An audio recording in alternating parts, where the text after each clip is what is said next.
تمہارا پاسپورٹ، کولمبو سے پیرس تک ٹکٹ، فرانسیسی کرنسی اور دوسرے تمام کاغذات میرے پاس تیار پڑے ہیں۔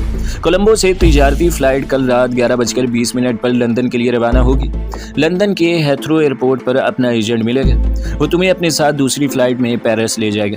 اٹھ کر الماری میں سے ایک لفافہ نکالا ہے جس میں میرا پاسپورٹ، فرانسیسی کرنسی، شناختی کارڈ اور دوسرے کاروباری کاغذات تھے۔ میں وہاں پلاسٹک کی مصنوعات کی ایک فرضی فرم کے نمائندے کی حیثیت سے مارکیٹ کا جائزہ لینے جا رہا تھا۔ پاسپورٹ پر میرا نام راج کمار نندا، ولد رام کمار نندا درج تھا۔ پاسپورٹ پر میری 1 برس پہلے کی تصویر تھی۔ مجھے امرتسر کا رہنے والا ظاہر کیا گیا تھا۔ تم انڈین ہندو بن کر فرانس میں داخل ہوگے۔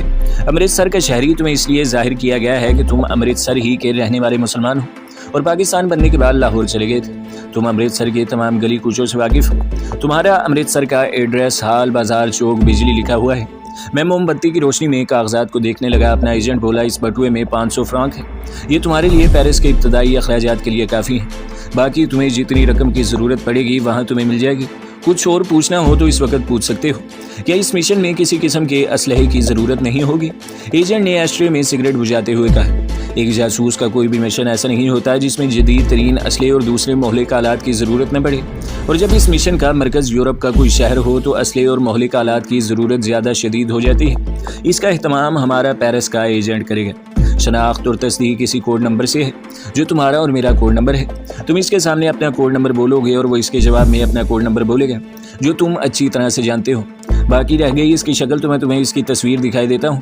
اس نے ایک اور لفافہ نکالا جس میں پیرس کے ایجنٹ کی تصویر تھی، جس طرح پولیس والے مجرموں کی تصویریں لے کر اپنے رجسٹر میں محفوظ رکھتے ہیں۔ یہ باریک سیاہ مونچھوں، بڑی بڑی گول سی آنکھوں اور چوڑے نتنوں والا جوان تھا۔ عمر 30-35 برس کے قریب ہوگی۔ نیچے اس کے نام کی جگہ ایک نمبر لکھا تھا جو میرے لیے نیا تھا۔ اس شکل کو اچھی طرح ذہن نشین کر لو، یہ آدمی تمہیں کوٹ پتلون اور فلیٹ ہیٹ میں ملے گا۔ تمہاری تصویر بھی اس کو پہنچا دی گئی ہے۔ وہ تمہیں نہ تو اپنا نام بتائے گا اور نہ یہ بتائے گا کہ وہ کہاں رہائش پذیر ہے۔ تمہیں اس سے پوچھنا بھی نہیں، تمہارے بارے میں وہ ضرور باخبر رہے گا کہ تم کہاں ٹھہرے ہوئے ہو اور کیا کر رہے ہو۔ وہ پیرس میں تمہیں اپنے رابطے کے لیے خفیہ فون نمبر بھی دے گا۔ تم لندن سے واقف ہو، لندن کے ہیتھرو ایئرپورٹ کے باہر وہ خود تمہیں آ کر مل لے گا۔ ایئرپورٹ کے سامنے ایک اونچا ستونوں والا شیڈ بنا ہوا ہے۔ تم اس شیڈ میں کسی ستون کے پاس جا کر کھڑے ہو جانا، 2-3 بار اپنی کلائی کی گھڑی بھی دیکھنا۔ اب تم جاؤ، کل رات 10 بجے اسی طرح یہاں آ جا۔ یہاں تمہارا سوٹ، جوتے، کلائی کی گھڑی وغیرہ موجود ہوگی۔ یہ کہہ کر اپنے ایجنٹ نے کمرے کے بازار والی کھڑکی ذرا سی کھول کر بازار میں دیکھا، کھڑکی بند کی اور میری طرف منہ کر کے بولا، بازار خالی ہے، کل 10 بجے رات میں تمہارا انتظار کر رہا ہوں۔ اس نے اپنے تنگ اور نیم روشن کمرے کا دروازہ میرے جانے کے لیے کھول دیا۔ میں لکڑی کا زینہ اتر کر بازار میں نکل آیا اور پھر بڑے سکون کے ساتھ بدھی مندر میں آ کر برآمدے میں ستون سے ٹیک لگا کر بیٹھ گیا۔ اگلا سارا دن میں نے وہیں بیٹھے بیٹھے گزار دیا۔ رات کا کھانا بھی میں نے لنگر میں ہی جا کر کھایا اور پھر مقررہ وقت پر ٹیمپل روڈ چل دیا۔ ایجنٹ میری رات تک رہا تھا، جاتے ہی شیو کی، کپڑے اتار کر ہولیا بدلا اور ایئرپورٹ روانہ ہو گیا۔ سب مسافر جہاز میں سوار ہو چکے تھے۔ میں بھی تیز تیز قدموں سے سیڑھیاں چڑھتا جہاز میں داخل ہو گیا۔ اس کے ساتھ ہی جہاز سے سیڑھی ہٹا دی گئی، دروازہ بند کر دیا گیا اور جہاز نے ٹیک آف کے لیے رن وے کی طرف بڑھنا شروع کر دیا۔ چند ہی لمحوں بعد ہم فضاؤں میں مہوے پرواز تھے۔ ہیتھرو ایئرپورٹ سے نکلتے ہی میں اس اونچے ستونوں والے شیڈ میں آ گیا جہاں مجھے رکنے کے لیے کہا گیا تھا۔ لندن کا موسم سرد تھا، دن میں بارش بھی ہوئی تھی جس کی وجہ سے زمین گیلی تھی۔ ٹھیک اس وقت ایک چھوٹی ٹویوٹا گاڑی میرے قریب آ کر کھڑی ہوگی۔ اس میں سے ایک آدمی باہر نکلا جس نے رین کوٹ پہن رکھا تھا۔ میرے قریب آ کر اس نے کاغذ کا ایک ٹکڑا آگے بڑھاتے ہوئے پوچھا، معاف کیجیے گا، اس نمبر کی بلڈنگ کہاں ہوگی؟ میں نے کاغذ لے کر روشنی میں دیکھا، اس پر خفیہ کوڈ نمبر لکھا تھا۔ میں نے جیب سے بال پوائنٹ نکالا اور کاغذ کی دوسری طرف اپنا خفیہ کوڈ نمبر لکھ کر کہا، میرا خیال ہے آپ یہاں اسے تلاش کریں۔ ایجنٹ نے میرا لکھا ہوا نمبر غور سے دیکھا، پھر گاڑی کی طرف بڑھا اور بولا، میرے ساتھ آ جائیے پلیز۔ میں اس کے پہلو میں بیٹھ گیا۔ وہ گاڑی کو شہر کی ایک نسبتاً ویران سڑک پر لے آیا، پھر ڈیش بورڈ میں سے ایئر فورس کی داخلی پرواز کا ایک ٹکٹ نکال کر میری طرف بڑھاتے ہوئے کہا، پروگرام کسی خاص وجہ سے تھوڑا تبدیل کر دیا گیا ہے، اب تم لنکا ایئر لائنز کے بجائے فرانس کے ذریعے پیرس پہنچو گے۔ میں بھی اسی جہاز میں تمہارے ساتھ ہوں گا۔ یہ فلائٹ 1.5 گھنٹے بعد جائے گی۔ میں تمہیں اگلے پارک کے دروازے پر اتار رہا ہوں، یہاں سے تم ٹیکسی لے کر ایئرپورٹ واپس چلے جانا۔ تمہارا گیٹ نمبر 14 ہے، میں تمہیں ٹرانزٹ لاؤنج میں ملوں گا۔ تم مجھ سے کوئی بات نہیں کرو گے۔ پیرس پہنچ کر تم میرے پیچھے پیچھے آؤ گے، لیکن ہر حالت میں ہمارے درمیان 50-60 قدم کا فاصلہ رہے گا۔ میں نے ایئر فرانس کا ٹکٹ اپنی جیب میں رکھ لیا۔ اس نے مجھے پارک کے دوسرے گیٹ کے پاس درختوں کے اندھیرے میں اتار دیا اور گاڑی آگے بڑھا دی۔ میں کچھ دور تک پیدل گیا، پھر ایک ٹیکسی پکڑی اور ہیتھرو ایئرپورٹ آ گیا۔ ایئر فرانس کے کاؤنٹر سے بورڈنگ کارڈ لیا اور لاؤنج میں آ کر بیٹھ گیا۔ تھوڑی دیر بعد میں نے ایجنٹ کو بھی دیکھ لیا، وہ کونے والی نشست پر بیٹھا سگار پی رہا تھا۔ جہاز میں بھی وہ مجھ سے کافی فاصلے پر بیٹھا تھا۔ کچھ دیر بعد ایئر فرانس کا جہاز پیرس کے ہوائی اڈے پر اتر گیا۔ میں نے ایجنٹ کو اپنی نگاہوں سے اوجھل نہیں ہونے دیا۔ رات ہو گئی، یورپ کی دلہن پیرس جگمگا رہی تھی۔ روشنیوں کا ایک سیلاب تھا جو شہر پر امڑ آیا تھا۔ اس شہر میں میں پہلے بھی 2-4 مرتبہ آ چکا تھا۔ کام چلانے کی حد تک فرانسیسی زبان سمجھ اور بول بھی لیتا تھا۔ ایجنٹ نے ٹیکسی لی اور اس میں سوار ہو گیا جب تک میں دوسری ٹیکسی میں بیٹھ نہیں گیا۔ اس نے اپنی ٹیکسی وہیں ٹھہرائے رکھی۔ جب اس کی ٹیکسی آگے بڑھی تو میں نے بھی ٹیکسی والے کو چلنے کے لیے کہا۔ ایئرپورٹ کے علاقے سے نکل کر ہماری ٹیکسیاں شہر میں داخل ہوئیں تو گاڑی کے ہجوم کے باعث اس نے ایک طرف درختوں میں ٹیکسی رکوا لی اور اتر کر فٹ پاتھ پر پیدل ہی چل پڑے۔ میں نے بھی ٹیکسی چھوڑ دی اور اس کے پیچھے پیچھے چلنے لگا۔ ذرا دیر بعد وہ ایک کافی ہاؤس میں داخل ہو گیا۔ میں نے بھی اس کی تقلید کی۔ وہ مجھے اپنی میز پر لے گیا اور ویٹر کو 2 کافی کا آرڈر دیا۔ اس نے اپنی جیب سے براؤن رنگ کا ایک کارڈ میرے سامنے رکھ دیا اور دھیمی آواز میں بولا، اس پر تمہارے فلیٹ کا نمبر اور گارڈن ہاؤس کا ایڈریس ہے۔ دوسری جیب سے اس نے ایک چھوٹا سا لفافہ نکال کر میری طرف سرکایا، اس میں تمہارے فلیٹ کی چابیاں۔ میں نے دونوں چیزیں اپنی جیب میں رکھ لی۔ کافی آ گئی تھی۔ وہ کافی بنانے لگا۔ تم اس فلیٹ میں راج کمار نندا، ایجنٹ مورتی پلاسٹک انڈسٹری انڈیا لمیٹڈ کی حیثیت سے رہو گے۔ ٹیکسی والے کو یہ کارڈ دکھا دینا، وہ تمہیں اس گارڈن ہاؤس بلڈنگ تک پہنچا دے گا۔ میں آدھی رات کے بعد تمہیں ملنے آؤں گا۔ کافی کے 2 گھونٹ لینے کے بعد تم یہاں سے نکل جاؤ، میں یہاں ابھی بیٹھوں گا۔ میں نے کافی کے 2 گھونٹ بھرے اور کافی ہاؤس سے باہر نکلا ہے۔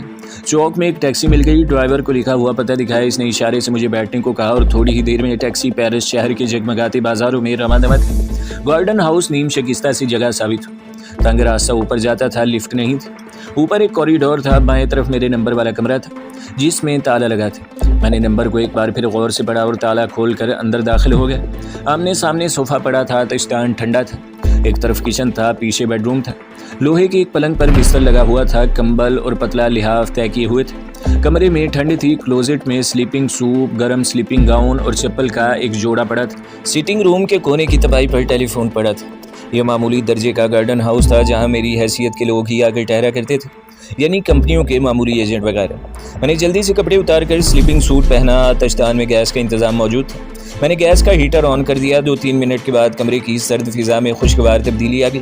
کچن میں جا کر چائے بنائی اور بستر میں دبک کر آہستہ آہستہ پینے لگا۔ کوئی 1:30 بجے باہر کوریڈور میں کسی کے قدموں کی آواز سنائی دی۔ تھوڑی دیر بعد دروازے پر آہستہ سے دستک ہوئی۔ میں نے اٹھ کر دروازہ کھول دیا۔ اپنا ہی ایجنٹ تھا۔ وہ اپنا رین کوٹ اتارتا ہوا اندر آیا تو میں نے دروازے کی چٹخنی لگا دی۔ ہم آرام دہ کرسیوں پر آمنے سامنے بیٹھ گئے۔ اس کے ہاتھ میں ایک بریف کیس تھا جو اس نے اپنے قدموں کے پاس سیدھا فرش پر رکھ دیا۔ لنکا بارے اپنے ایجنٹ نے ہمیں دریائے سین کے پل کے نیچے سرنگ میں اسرائیلی خفیہ تنظیم کے بارے میں مختصر طور پر بتا دیا ہے۔ اس نے ذرا توقف کے بعد بات شروع کی۔ میں تمہیں یہ بتانے آیا ہوں کہ خفیہ اسرائیلی تنظیم ہمارے ایک دشمن ہمسایہ ملک کے ساتھ مل کر پاکستان میں تخریب کاری، توڑ پھوڑ اور دہشت گردی کے خطرناک ترین منصوبے کی تیاریاں کر رہی ہے۔